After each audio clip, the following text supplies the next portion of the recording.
Hi friends, welcome back to VVR creation. இன்றைக்கி பார்த்தீங்கன்னா batch ஒர்க்கில் தேர்ட் டைப் தான் பார்க்க போகிறோம்.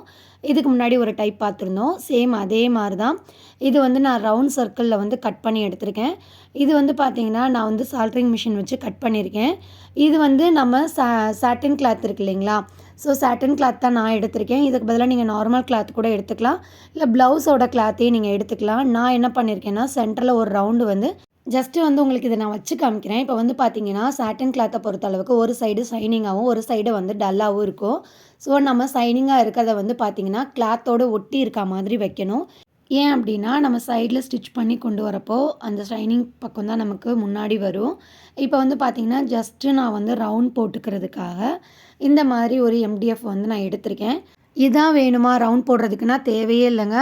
நீங்கள் ஒரு மீடியம் சைஸில் ரவுண்டு அந்த நம்ம ரவுண்டு சர்க்கிள் வச்சுருப்போம் இல்லையா, அதை வச்சே கூட போட்டுக்கலாம். இப்போ இதை வந்து ரவுண்டாக நம்ம கன்வெர்ட் பண்ணிக்கோங்க. இப்போது நான் என்ன பண்ணுறேன்னா எந்த இடத்துல இப்போ ப்ளவுஸ்லனாலும் சரி, இல்லை உங்களுக்கு நீங்கள் எந்த குர்த்தியில் பண்ணுறீங்கனாலும் நீங்கள் எந்த இடத்துல பண்ண போகிறீங்களோ அந்த இடத்துல வந்து ரவுண்ட் ஷேப் இந்த மாதிரி போட்டுட்டு, இப்போது நார்மலாக வந்து நம்ம எப்பவும் போல் எடுத்திருக்க அதே சிவிங் த்ரெட்டை தான் நான் எடுத்திருக்கேன். இது வந்து நீங்கள் ஓட்டு தையல் மாதிரியும் போடலாம், இல்லை நெருக்கமாகவும் போடலாம். நான் வந்து ஃபஸ்ட்டு வந்து இந்த மெத்தடில் போட்டு காமிச்சிருக்கேன். அதுக்கப்புறம் பார்த்தீங்கன்னா கொஞ்சம் நேரத்தில் வந்து நம்ம அதாவது ஸ்டெம் ஸ்டிச் மாதிரி கொஞ்சம் நெருக்கமாக போட்டிருக்கேன். ஸோ அதுதான் எனக்கு தெரிஞ்சு பெஸ்ட்டாக இருந்தது. இப்போ பார்த்தீங்க அப்படின்னா இந்த மாதிரி நம்ம எந்த லென்த்துக்கு தேவையோ அங்கேருந்து நீடில் எடுத்து நம்ம லாஸ்ட்டாக குத்துன அந்த பஞ்ச் பண்ண இடத்துல வந்து நம்ம திரும்ப பஞ்ச் பண்ணி எடுத்துக்கிட்டோம் அப்படின்னா நமக்கு இன்னுமே வந்து நல்லா க்ரிப்பாக இருக்குது. இல்லை நீங்கள் நார்மலாக ஸ்டெம் ஸ்டிச் மாதிரி போட்டாலுமே இன்னுமே நீட்டாக இருக்கும். பட் என்ன அப்படின்னா நமக்கு ஸ்டிச்சிங் வந்து நம்ம எவ்வளோ நெருக்கமாக போடுறோமோ அந்த அளவுக்கு நமக்கு நீட் ஃபினிஷிங் வரும். இப்போ வந்து பார்த்திங்கன்னா சென்டரில் ஸ்டிச் பண்ணி எடுத்துகிட்டு கீழே இருக்க த்ரெட்டை கட் பண்ணி எடுத்துகிட்டு இப்போ வந்து நம்ம அவுட் சைடு அதாவது நம்ம கார்னர் இருக்கு இல்லையா, அங்கே வந்து ஸ்டிச் பண்ண போகிறோம்.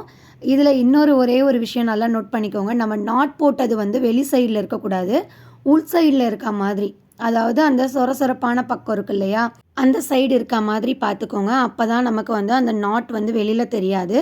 இப்போ வந்து பார்த்திங்கன்னா நான் வந்து அந்த ரவுண்ட் ஷேப்போட ஃபுல் கார்னரில் நான் கொண்டு வரல, கொஞ்சம் வந்து நான் கேப் விட்டுருக்கேன்.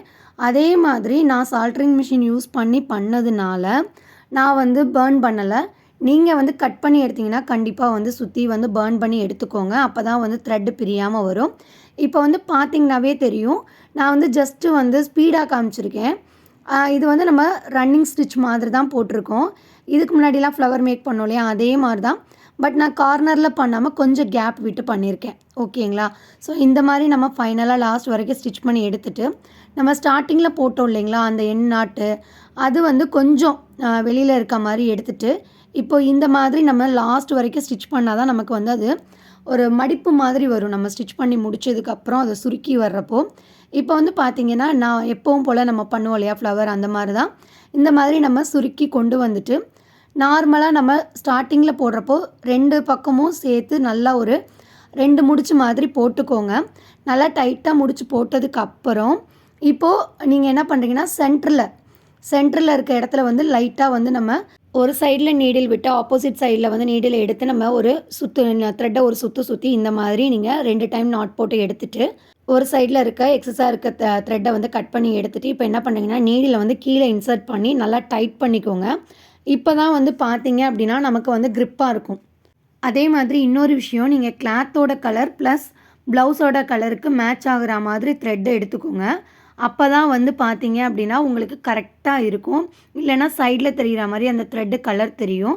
ஸோ அதனால் நீங்கள் மேக்ஸிமம் வந்து மேட்சிங் ஆகிற கலர் மாதிரி எடுத்துக்கோங்க. இப்போ வந்து பார்த்தீங்கன்னா உங்களுக்கு நல்லா தெரியும் இல்லையா, மடிப்பாக இருக்கும். ஓகேங்களா? இப்போது மடிப்பாக இருக்கிறப்போ நமக்கு ஈஸியாக இருக்கும்.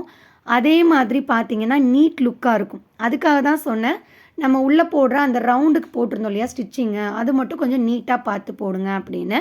அந்த ஸ்டிச் வந்து பார்த்திங்கன்னா நீங்கள் ஸ்டெம் ஸ்டிச் போட்டிங்கன்னா இன்னுமே லுக்கு சூப்பராக இருக்கும். ட்ரை பண்ணி பாருங்கள். அதே மாதிரி இந்த வீடியோவில் உங்களுக்கு எந்த டவுட் இருந்தாலும் நீங்கள் வந்து கமெண்ட் செக்ஷனில் கேளுங்க. ஃப்ரீ ப்ரூச் கிளாஸில் ஜாயின் பண்ணணும்னு நினைக்கிறவங்க வாட்ஸ்அப் நம்பருக்கு காண்டாக்ட் பண்ணி ஜாயின் பண்ணிக்கோங்க. இப்போ வந்து பார்த்திங்கன்னா அந்த சென்டரில் நம்ம நாட் போட்டோம் இல்லையா, அதை கவர் பண்ணுறதுக்காக சென்டரில் இந்த மாதிரி ஒரு ஃப்ளவர் சீக்வன்ஸ் மாதிரி வச்சுட்டேன். சுற்றி வந்து நீங்கள் இந்த மாதிரி ஃப்ளவர் சீக்வன்ஸ் கொடுக்கலாம், இல்லை வந்து சம்கி கொடுக்கலாம், இல்லை வந்து நீங்கள் எப்போவுமே வந்து சென்டரில் கொடுக்குறது உங்களோட ஆப்ஷனல். ஏன்னா உங்ககிட்ட என்ன மெட்டீரியல் இருக்கோ அதை யூஸ் பண்ணிக்கோங்க. நான் வந்து என்கிட்ட இருந்ததுனால இந்த மாதிரி நான் சீக்வென்ஸ் வச்சு ஃபில்லிங் கொடுத்துட்டேன். வீடியோ பிடிச்சிருந்தா லைக் பண்ணி ஷேர் பண்ணுங்கள். தேங்க்ஸ் ஃபார் வாட்சிங் ஃப்ரெண்ட்ஸ்.